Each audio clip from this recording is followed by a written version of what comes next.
but I would love more franchisors to think of this as a great opportunity for their franchisees as well. Not only think of their own money, but also to make it worth a living for their franchisees, to be a lot more fair. Welcome to Unstoppable Podcast with Harry Sardinas, inspiring conversations with influential millionaires, investors, thought leaders, entrepreneurs who are making a massive difference with their innovative products and services, and sharing the challenges and wisdom of how they sold their first million. So what are the benefits to have a franchise? The difference to have a franchise, right? To have your own business from scratch. Yeah, so It's better to have a franchise? if you start opening a franchise, the first thing is definitely make the right choice. I don't want to drop any names, but we are all aware of certain international franchise companies that are not so, that don't have the good reputation among the franchisees. Some others are certainly way better, but the entrance fee is way higher. But we don't always need necessarily to think of only food. There are different franchises, franchise concepts, like real estate agents. What's that called? The school after school? Tuition franchises? Yeah, it could be. Yeah, so there are different concepts in the franchise world. Also for pet food, we have a big franchise company in Germany, and that is concentrating on pet food, pet supplies, and it's more profitable than McDonald's in Germany, and people are not aware of that. Wow.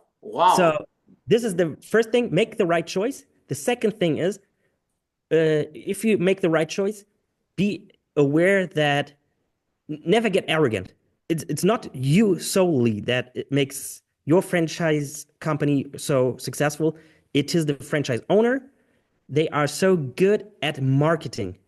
That pet supply company is doing a lot for marketing, outreach, but also their loyalty program is the reason that pet owners come over and over again to that pet supplier. So what advice do you have for people that want to turn their own business into a franchise? That is a very quick opportunity to multiply your business in a very short term of time.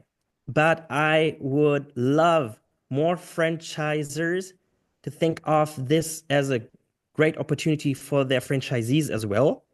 Not only think of their own money, but also to make it worth a living for their franchisees, to be a lot more fair. If you take this responsibility, then you will supply every one of them with very good SOPs, very detailed, great trainings. And third, you really invest into marketing, not only for the whole brand, but also for each individual franchisee. Then you won't make that much money in short term as other competitors might do. But in the long term, you will be way more successful because you have loyal franchisees, and the numbers will speak for themselves, because many others will switch over to your franchise when they see that your franchisees are making way more money than in other systems. So tell us about your journey. So how do you find your first client, and what was the beginnings of when you start your journey as an entrepreneur? That was also more by accident. So if I would teach someone who was similar like me, but is now younger, I would definitely say, first of all, if you want to start a new business, learn from someone, work with someone who is already there. Rather be a free intern than starting with no idea, no experience by yourself. This will take 5, 6, 7 years until you get to a point. If you just started as an intern with a good entrepreneur, you might be there already in 18 months. Wow. So, and what was one of the biggest challenges of your business, and how you overcome that challenge? One thing happened to me 3 times, and that is the choice of business partners. All 3 times it was a very bad pick, because it started by believing the hopes they sold me. Not, I should have judged them and audited them by their action, not by their words. So rather take your time way longer if you are thinking of having a business partner. Secondly, audit them by asking their friends and other business partners, because if someone is not paying their marketers, their suppliers on time regularly, this speaks about character or the lack of character rather than being a good business partner. Because I'm married for 8 years, but in my opinion, it was way easier to find the right wife than finding the right business partners, because making money changes so many person. The people change suddenly. Once we make seven figures, mid seven figures a year, they turned on me. And the difference is, I bring in the talent. I'm the coder, I'm the graphic designer and marketer. I was building the brand and the sales processes, and most commonly they were the salesperson. And let's face it, is Nike so big of a brand because of the salesperson, or is it because they built on marketing, branding, storytelling? So this always happened, and it was huge pain. And unfortunately, this always happened when I was expecting my next kid, my next daughter. Oh, So wow. I always had the trouble on both sides. They were smelling that at this time it would be a great timing for them to attack me. Uh, Even if you're right, it's such a big pain with all those legal things. So rather, I choose nowadays rather not to have any business partners anymore in the company, then only project wise. We're gonna open up limited that's only for one project, and then we see. And until today, I haven't found anyone that I could do 3 projects with.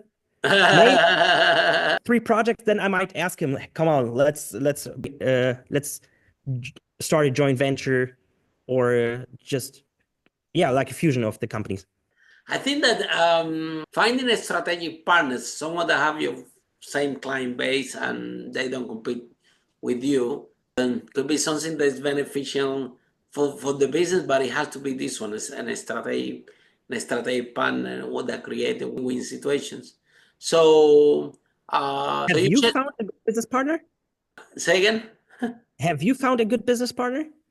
Oh, I have good business partner. This is a good question, actually. I have, well, I think my girlfriend, she's my partner in life, and she's a great business partner, honestly. The best, the multimillionaires that I know, people that know me, they always telling me, Harry, Lily is your best asset. You see, my girlfriend. So I think that yeah, sometimes, but it depends. It's exactly what you say, right?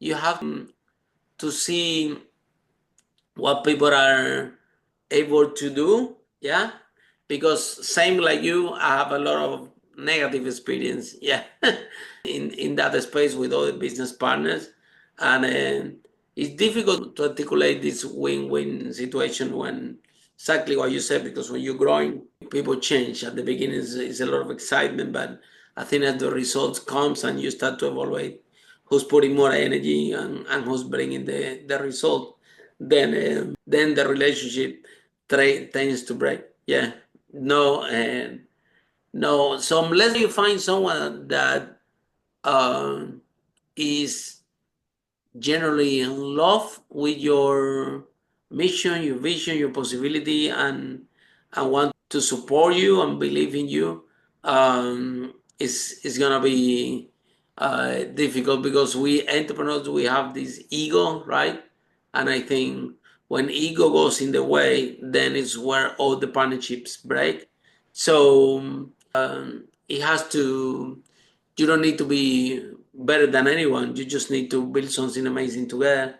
And I think ego is a big part of it. So, your opinion, um, what do you think that the role that ego plays when to create, to break the relationships and in partnerships? 100% true. And I also see a difference in those business partnerships between continents. I think in Europe it's a little harder than outside, at least from my perspective, what I see with my relatives and other friends in other countries. Because if that business doesn't work, they don't see it as personal usually. In Europe, especially in Germany, it feels like they always take it personally. So that's one thing. And the second thing is both Charlie Munger and Warren Buffett often repeat themselves, pointing out that nowadays we have so many business opportunities. It's hard, but we need to learn to say no. Our biggest return on investment is saying no as often as possible. And that's 100% true. And I think one of the biggest skill that you can have is not only with the partners, is with everyone that you bring to organization, is to hide them, just not even because of the skills, but because of the values. If the values that they have match your values, it's gonna be a great contribution to the company. So, what are the steps, Merag, that you do to assess and bring new business partner? I think that this is the right thing that you said, that you give it a project, and then after we try to do one more. So, what else are you looking for when new partners arrive? It's very good what you've pointed out. So it's the same in the hiring procedures. We also say more often hire for attitude, train skills. I 100% agree to it, especially in the digital marketing industry, because the skill you've obtained 2 years ago is worth nothing nowadays if you don't. 6 years ago, Facebook was still relevant in a different way. Now it becomes relevant again, but it's about videos. So it's not what you've learned 6 years ago.